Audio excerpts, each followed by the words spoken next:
సిద్ధార్థ గౌతమ్ లుంబినిలో ఎప్పుడో 623 BCలో పుట్టాడు.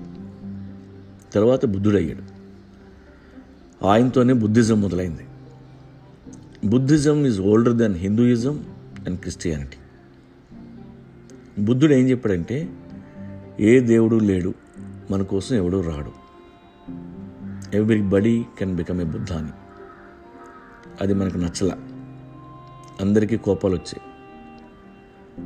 అందుకే బుద్ధిస్టుల్ని నిర్దాక్షిణ్యంగా చంపేశాం. పాపం బుద్ధిస్టులు ఎవరితోనూ గొడవ పడరు, పల్లెత్తు మాట కూడా అనరు, జీవహింస చేయరు, ఎప్పుడూ మెడిటేషన్లో ఉంటారు, కర్మని పునర్జన్మని నమ్ముతారు.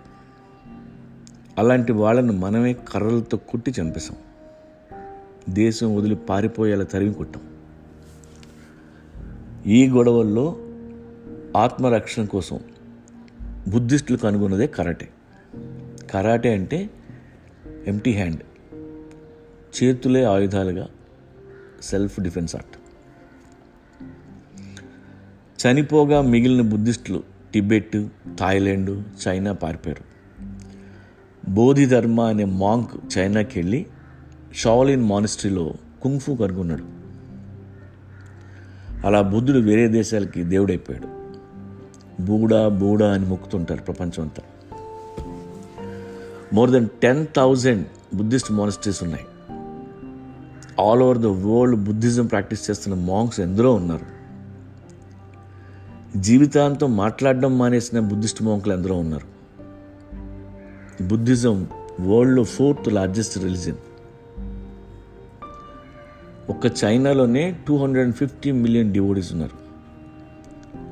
థాయిలాండ్, కంబోడియాలో 90% బుద్ధిస్ట్ పాపులేషన్ ఉంది. 1963లో వియత్నాంలో అప్పుడున్న గవర్నమెంట్ బుద్ధిస్టులని ట్రబుల్ చేస్తుంటే ఒక బుద్ధిస్ట్ మాంక్ దానికి నిరసనగా అందరూ చూస్తుండగా పెట్రోల్ పోసుకొని తను తగలబెట్టుకున్నాడు.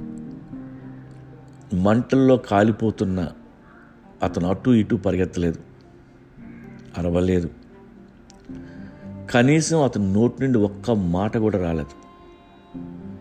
కూర్చున్న చోటే మౌనంగా కాలిపోయాడు. నా కోసం ఒక్కసారి ఆ వీడియో చూడండి. అలా కాలిపోవడానికి ఎంత విల్ పవర్ కావాలో మీకు తెలుస్తుంది.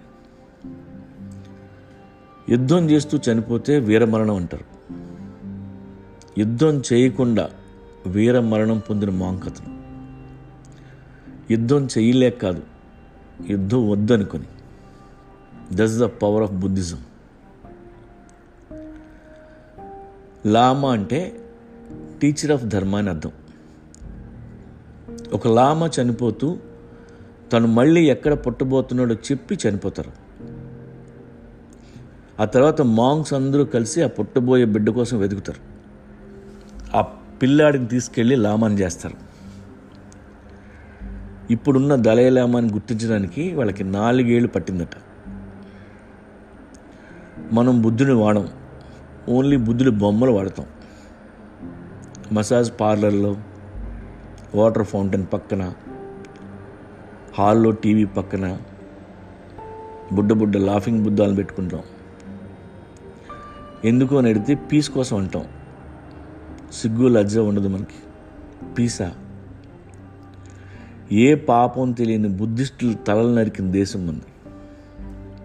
పీస్ గురించి మనం మాట్లాడవచ్చా? తప్పు కదా. ఇప్పటి వరకు ఏ బుద్ధిస్టు ఎవరిని చంపలా.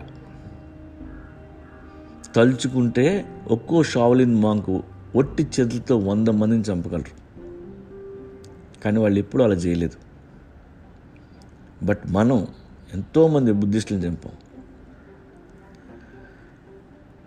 ఒకరికి హాని చేయకుండా, పల్లెత్తు మాట అనకుండా, మౌనంగా కూర్చున్న మునిని కూడా వదలం. మనం తల నరుకుతాం. మొత్తం మత్తులో ఉన్న సాడిస్టులు మనం.